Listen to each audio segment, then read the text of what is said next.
Ayun guys, sa wakas natapos na din ang pangangamba ko dito sa aming mga alaga. Kasi nga ngayon ay fully recovered na sila sa kanilang pagtatai last week.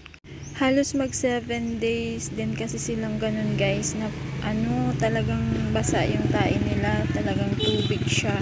Although hindi naman silang lahat, kaso nga nakakabahala kasi diba nga. Pero ngayon, ang saya na ng puso ko guys, grabe, kasi okay na sila, ayan na oh.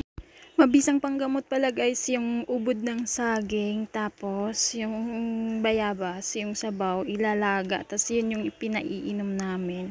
Pero nung mga 5 araw na sila, na ganun pa din, nagpa-incheck ako kay Sir Kenneth, shout out sa'yo sir, ng Bacterid.